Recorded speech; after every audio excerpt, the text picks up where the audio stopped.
in over three. Yeah, it goes to the next question. How should Africa and the third world countries be more prepared for situation like this in the pandemic? I know you said something like collaboration, if we come together, that human error through that CRISPR, who is a genetic, CRISPR is a genetic modification company in Switzerland, they're all coming together, but how can we Africans come together? You said a little bit about it, but throw more light on it again and there. Well, again, identifying who we are and what space that we're working on. And I met a gentleman who is doing some work on, he's in Kenya right now, doing some work in identifying, delineating the Black DNA.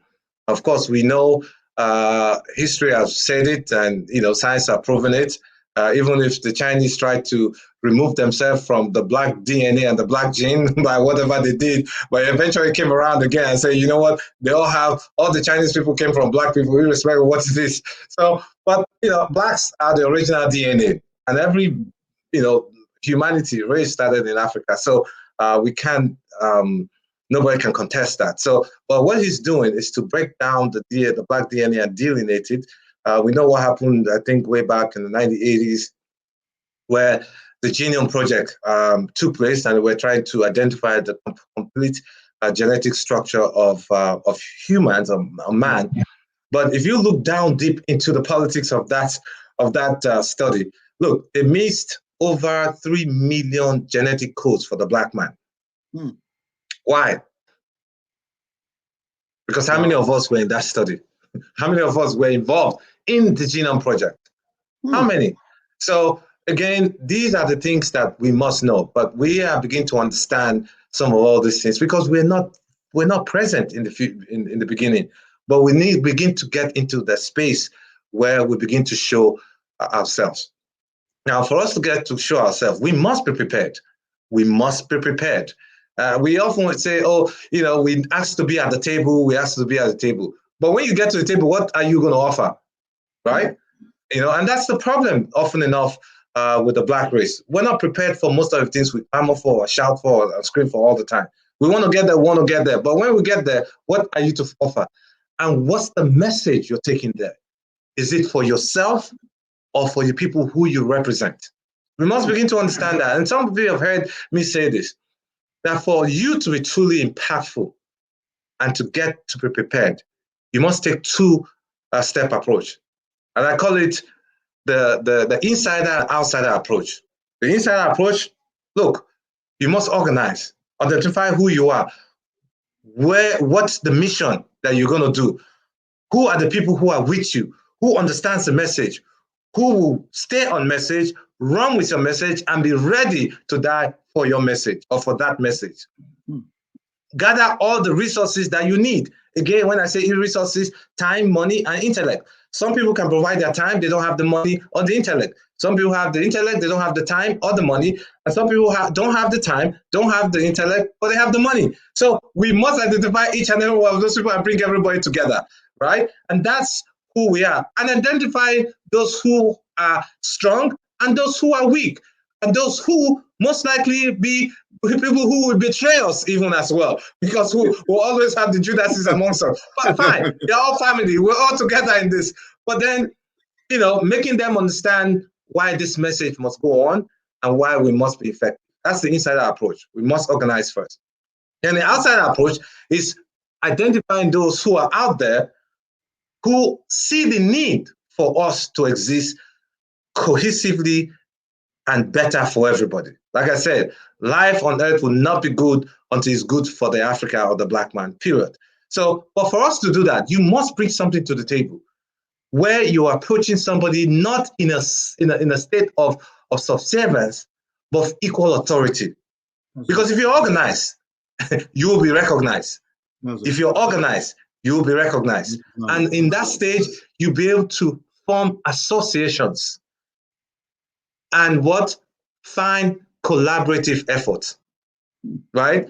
And be able to network better with individuals and identify those who would most likely be your friends or those whose interests fall in line with your interests. Not necessarily because they may be your enemy, but their interests fall in line with your interests as well.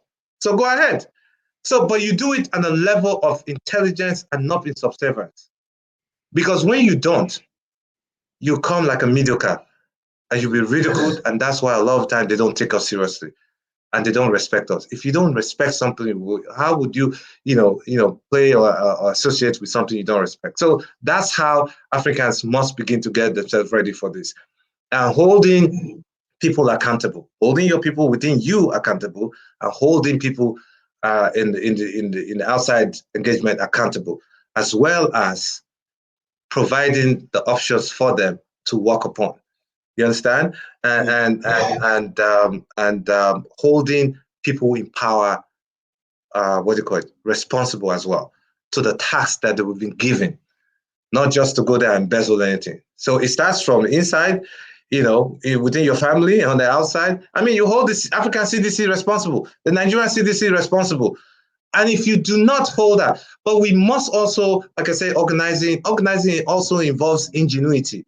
Look, all African countries cannot do them alone. If you take Nigeria, the Nigerian government do not have the capacity or the bandwidth to fix our problems. And that's why those at home, and predominantly those of you and I who are in the diaspora, we must come together, collaborating like you are doing right now in the UK and here. We must begin to speak to one another, find the things that would hold, so that we also can provide the services for them back home. It's not because you left Africa and you live in the UK and you live in a fine house driving a Range Rover and all that, you think that's the end of life. No. Look, again, if they don't respect the one back home in Africa, they will never respect you. Until we do that, we must begin to stand up so that 10, 20, 30, 40 years from now, we will not begin to ask them to take their knees off our neck, if you understand what I'm saying. Very well. This is amazing. Okay. Doctor, I'm going to the next question. A predominant one here, and it's just spreading around. 5G. 5G mobile networks do not spread COVID-19. How true is this? Come on. I talked about 5G earlier. It doesn't. It really doesn't. They are in two different spaces. I mean, people who did not understand what 5G is and the technology involved in it just want to use 5G to buttress what they're saying. And they think, oh, the 5G is going to alter your DNA and all that. Well, I mean, we've talked about ultraviolet radiation and all that. Look, the phone that we carry, this thing emanates radiation every day. The TV that is in your house, the phone if you look at everything else that's around you, it emits what do you call it, radiation every day. But how much of this radiation is actually getting into you and altering your DNA? Not really, not much. I mean, when microwave came out, people were afraid to use microwave in their houses. But look around the world right now, almost every home, especially in industrialized, family or middle class families, they'll have microwave, and they cook with microwave, eat with microwave on a daily basis. So how much? But again, the jury's out there. Do these things alter your DNA? Well, some people have spread those words and tried to buttress what they see and conspiracy theories and all that. Look, there are so many things that will alter your DNA far better than the 5G or whatever it is. And I'll tell you this, that sometimes, people pander and push on things just to provide, solidify their facts. And that's why you hear conspiracy theories and stuff like that. Though 5G does not. I think I had the thought process where some of these things are coming from. Really, that 5G would do this, but no, COVID-19 is a structure of its own. But one thing, again, people misunderstand stuff and read them so aberrantly. I'll give you an example. A lot of my patients come in and they laugh when they say this, and I laugh with them as well. When they come, oh, doc, I was having pain here, and I looked and I saw, I having pain, so I Googled it. And Google told me, and then they say, Dr. Google. I said, yes, Dr. Google. I said, oh, it may be cancer. You understand? So again, people read stuff that they don't understand, So, but where some of those things are coming up from is a term called epigenetics.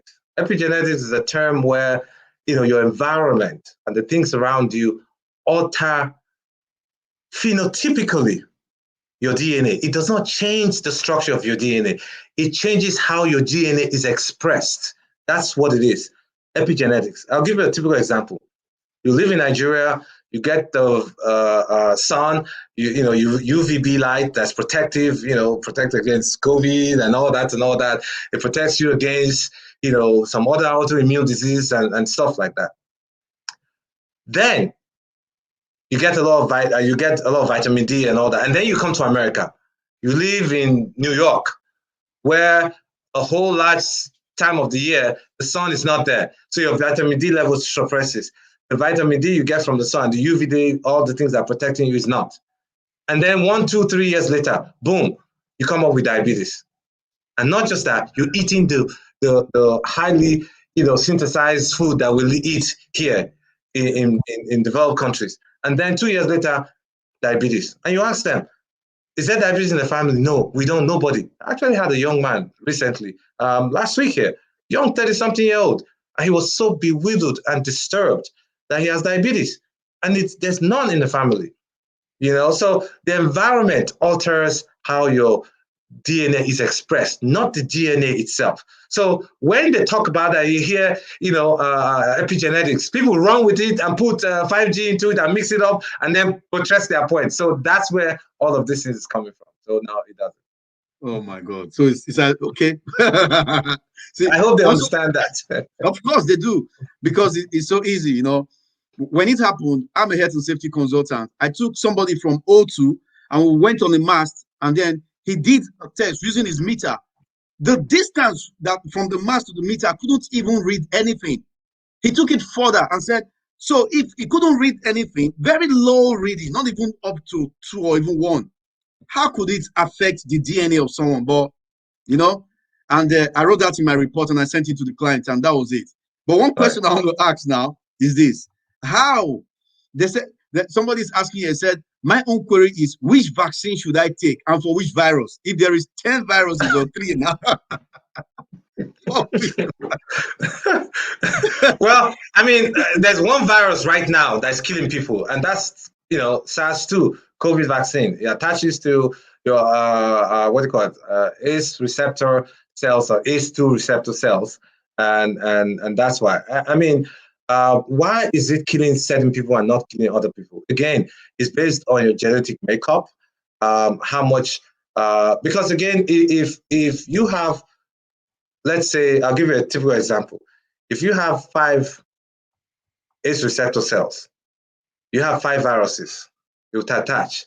But if you have 3 receptor cells, only 3 viruses would attach. If you have 2, only 2 or 1 would attach. So somebody who has 5 and somebody has only 1 or 2 receptor cells, they will not be as sick the same way, basically, if you understand what it means. Now, the issue with people with chronic medical problems, why they're sicker, is because when you get sick, like diabetes, heart failure, dialysis, chronic kidney disease, liver disease, all of those things, that the ACE receptor cells are upregulated, meaning you have increased amount. So if you used to have 5, 10, the body, in wanting to protect itself, before would produce more of those receptor cells, so the virus has a more way of attaching to that. So, and it attached from the airways down to the GI tract and everywhere else, because those cells are upregulated in those areas where you have more disease. And again, those receptor cells are higher in men than in women. And that's why you see 2 people, a husband and wife, go into the hospital, the wife walks out and she's doing fine, and the man is in the ICU intubated. Women's DNA is stronger. The women's DNA is stronger. I mean, it's only expected to be stronger. You know why? Because women are the heritage, are the custodians of our heritage. If women die and they go off, who are we left with? So nature had to protect them. So it downregulated, and among the young ones, because again, as we go up with age, those receptors are higher, and as you grow up in age, you tend to have diabetes, high blood pressure, and all that. So of course, those receptors are higher. So that's why you have all of those. Now, coming to the